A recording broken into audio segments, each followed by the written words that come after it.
प्रदेश सरकार की ब्यूरोक्रेसी है उनको भ्रमित कर रही है, गुमराह कर रही है।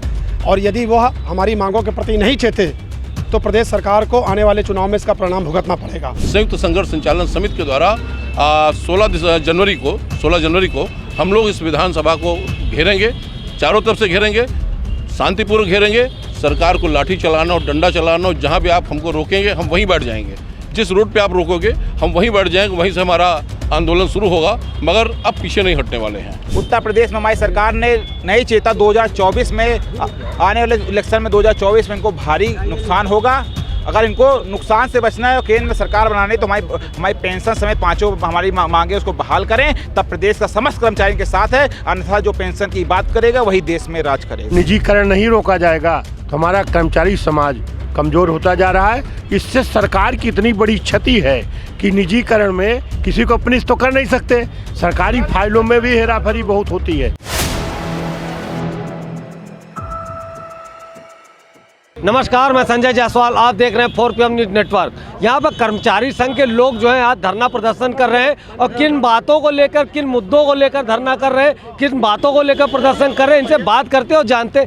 भाई साहब, पहले तो ये बताइए कितने आपके साथ संगठन यहाँ पर शामिल हैं? देखिए, उत्तर प्रदेश राज्य कर्मचारी महासंघ और उत्तर प्रदेश राज्य कर्मचारी संयुक्त परिषद, इनके साथ करीब 30-35 संगठन हैं और हम लोगों ने मिलकर, ये आज से S4 नहीं है, बहुत पहले से कार्यरत है, संयुक्त संघर्ष संचालन समिति।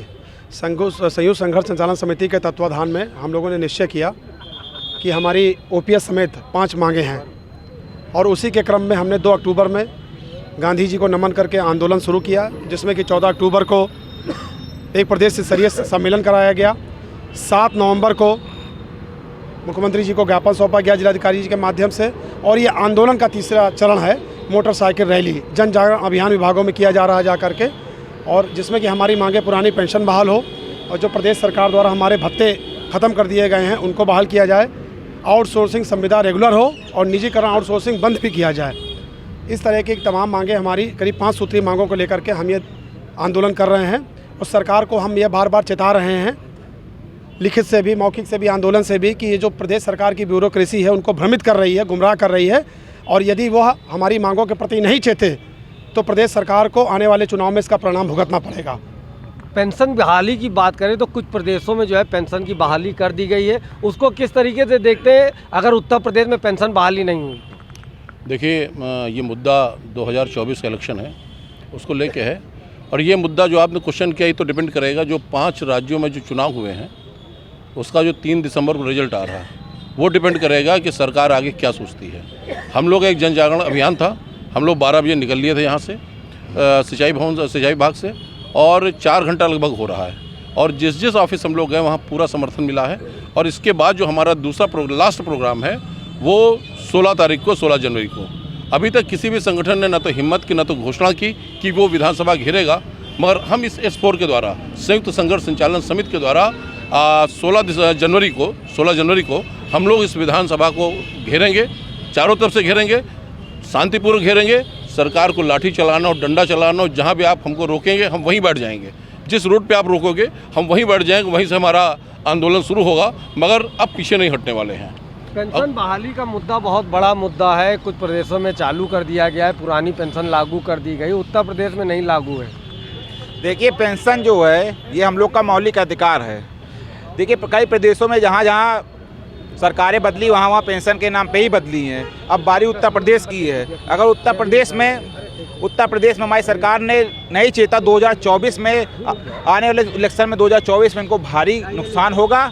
अगर इनको नुकसान से बचना है और केंद्र में सरकार बनानी तो हमारी पेंशन समेत पांचों हमारी मांगे उसको बहाल करें, तब प्रदेश का समस्त कर्मचारी के साथ है। अन्यथा जो पेंशन की बात करेगा वही देश में राज करेगा। पेंशन की जो बात करेगा वही देश पे राज करेगा। भाई साहब ने बताया किस तरीके से देखते हैं, पेंशन सबसे बड़ा मुद्दा है जिसको सरकार ने रोकना। पेंशन कर्मचारियों के रीढ़ की हड्डी है। बिना पेंशन के जो विधायक है तो बिना पेंशन के हो जाएं। अपने लिए तो पेंशन है, अपने लिए पेंशन अच्छी है, दूसरों के लिए पेंशन क्यों अच्छी?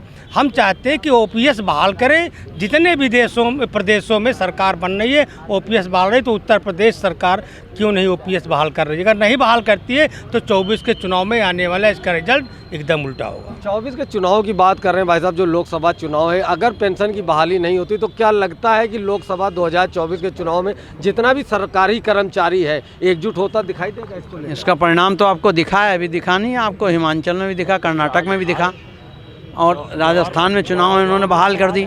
तो ये बड़ा मुद्दा बना है राजनीतिक रूप से। कर्मचारी शिक्षक राजनीति नहीं करते हैं, लेकिन अगर उनकी मांगों को इस तरीके से बरसों तक टाला जाएगा, ये 10 साल से ज़्यादा हो गए, 12 साल इसका आंदोलन चलते हुए, सरकार इसकी तरफ नहीं चलती है, तो मजबूर होकर के कर्मचारियों ने उनकी गद्दी पे ही निशान साधना। क्योंकि अगर सरकार ये तय करती है कि जो वोट प्रभावित करेगा हम उसी की बात सुनेंगे, तो फिर ये फील्ड तो उन्होंने चेंज की है, इसका दोष कर्मचारियों पे नहीं दिया जा सकता, शिक्षकों पे नहीं दिया जा सकता। अगर वो सही तरीके से हमारी बात सुनते तो ये मुद्दा बहुत पहले हल हो गया होता। मतलब ये कहना चाहते हैं कि जिस हिसाब से जब उनका जो अपना एजेंडा तैयार होता है, चुनाव का एजेंडा तैयार होता है, अगर वो पेंशन की बहाली का मुद्दा लेके आते तो क्या जो भी कर्मचारी उसी तरफ जाएगा? नहीं, पुरानी पेंशन की बहाली का मुद्दा लाने का जो सरकार है तो उनको पुरानी पेंशन बहाल कर देना चाहिए।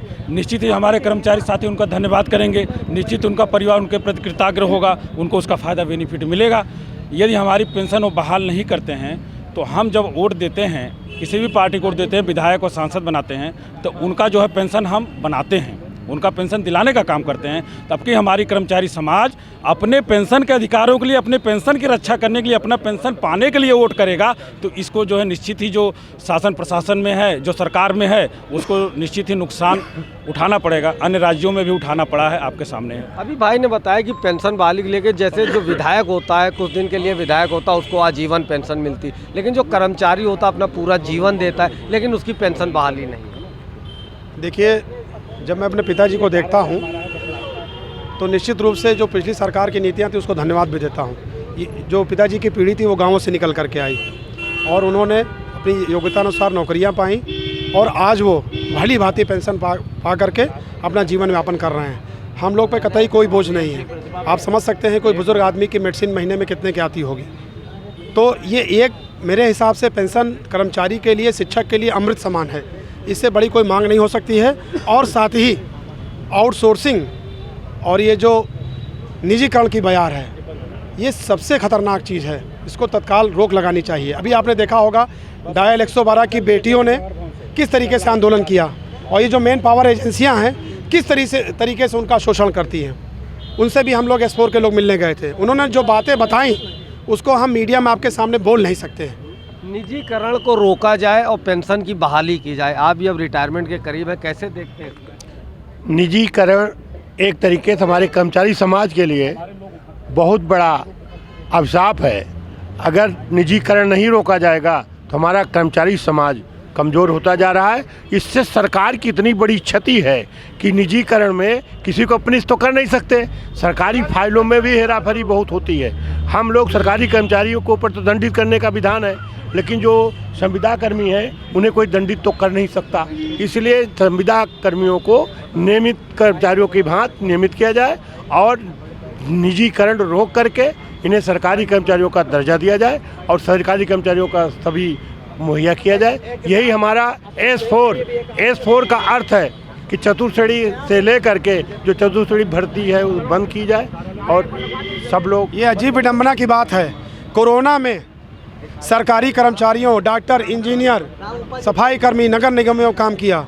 सरकार ने दिखावे के लिए हेलीकॉप्टर से फूल गिराया और उनका ये 18 महीने का एरियर जो है उनका रोक लिया और तमाम उनके भत्ते समाप्त करती जा रही है। ये सरकार का असली रूप सामने देखने में आ रहा है। क्यों सरकारी कर्मचारी, इनका साफ कहना है कि जो संविदा कर्मी है उनको नियमित किया जाए, जो निजीकरण हो रहा है उसको रोका जाए और जो सरकारी कर्मचारी है उसकी पेंशन की बहाली की जाए। जो पेंशन की बहाली की बात करेगा वही देश पे राज करेगा, इनका साफ साफ कहना है। अब देखना है कि लोकसभा 2024 का चुनाव आने वाला है, किसके साथ ये कर्मचारी जाते हैं। कैमरामैन नफीस के साथ में Sanjay Jaiswal, 4PM news network.